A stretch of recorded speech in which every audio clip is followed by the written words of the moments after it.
یہ آغاز ہے کہ یا یہ انتہا ہے، اور یہ معاملہ کس طرف جائے گا، اور جو سیاست میں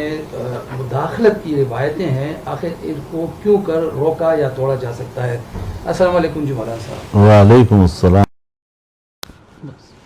بسم اللہ الرحمن الرحیم، وصلی اللہ علی النبی الکریم وعلی آلہ وصحبہ وبارک وسلم۔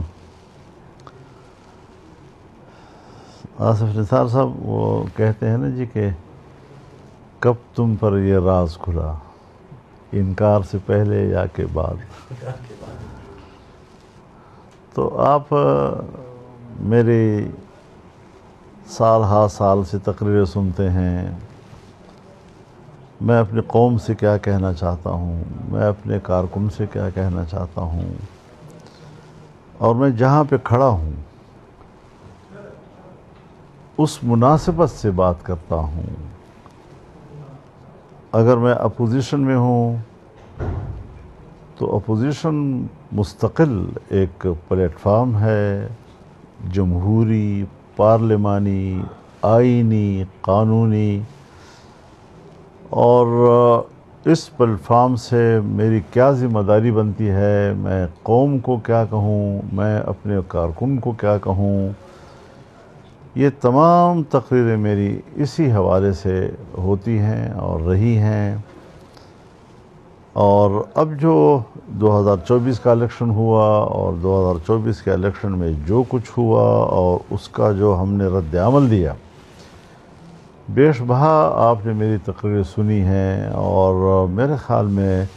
اس کے مضامین میں، میرے موقف میں کہیں پر کوئی ایسی بات نہیں ہے سوائے اس کے کہ کچھ چیزیں آگے ہوں، کچھ پیچھے ہوں، کچھ اس کے جملے، الفاظ، اس کی تعبیرات میں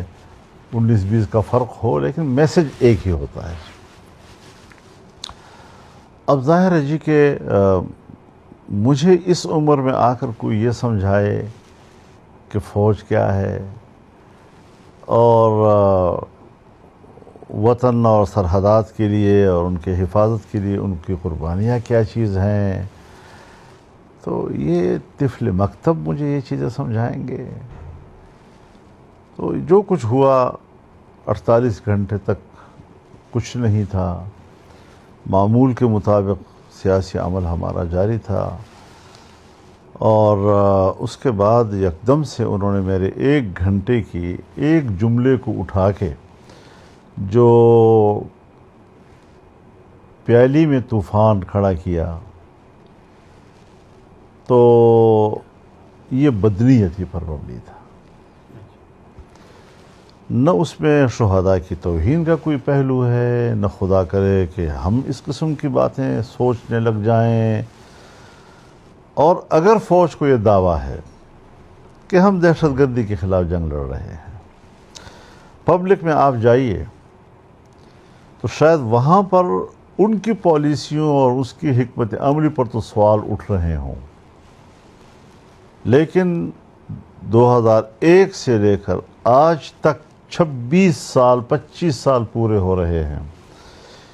کہ جمعیت علماء اسلام کی پالیسیوں کا جو تسلسل ہے، ملک کے ساتھ کھڑے رہنا، پارلیمنٹ کے ساتھ کھڑے رہنا، آئین کے ساتھ کھڑے رہنا، ملک کے جمہوری نظام کے ساتھ کھڑے رہنا، اور جو جہاں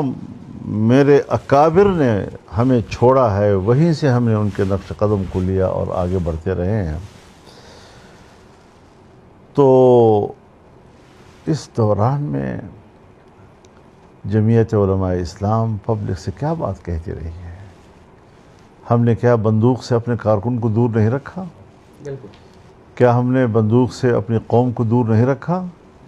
کیا ہم نے بندوق کی سیاست کو غیر شرعی نہیں کہا؟ پاکستان کے اندر تو علماء کرام کا ایک اجماع ہے، اور اس کا تعلق تمام مکاتب فکر کے علماء کرام کے ساتھ ہے۔ وفاق المدارس العربیہ پاکستان، جمعیت علماء اسلام، جو علماء کرام کا سب سے بڑے پلیٹ فارمز ہیں، وہاں سے جو اجماعی رائے اٹھتی ہے اور جمعیت علماء اسلام پبلک میں اس کی ترجمانی کرتی ہے، اس پہ تو دو رائے ہی نہیں ہے۔ اور پھر اس میں آپ خود اندازہ لگائیں کہ گزشتہ 4-5 سالوں سے جو خود جمعیت علماء اسلام کے اپنے 200 سے 250 اراکین کارکن جو ہیں، علماء اکابر، یہ شہید ہوئے ہیں، اس پر آپ الزام لگا رہے ہیں کہ تم نے شہیدوں کے، تو پھر جب بحث چھڑتی ہے تو پھر بحث تو چھڑتی ہے جی۔ تو ہم نے نہ ان کے الزام کو تسلیم کیا ہے، نہ اس کے سامنے کوئی کمزوری دکھائی ہے۔ بڑے خود اعتمادی کے ساتھ میں سیاست کرتا ہوں، میری جماعت بڑے خود اعتمادی کے ساتھ سیاست کرتی ہے، اور یہ کون ہوتے ہیں جو ہمیں سیاست سکھلائیں گے اور ہمیں وطن کی محبت سکھلائیں گے اور ہمیں شہداء کی قدر و قیمت سکھلائیں گے؟ یہ لوگ سکھلائیں گے؟ مجھے تو حیرت اس بات پر ہوتی ہے کہ ہم اتنے گر گئے ہیں کہ اب ہم ان سے متاثر ہو کر سیاست کریں گے، ان سے مرعوب ہو کر سیاست کریں گے۔ جن کو ہم سیاست سکھانا چاہتے ہیں، جس کو ہم ملک کی قدر و قیمت سکھانا چاہتے ہیں، وہ ہمارے بارے میں اس قسم کی باتیں کرتے ہیں، تعجب ہوتا ہے۔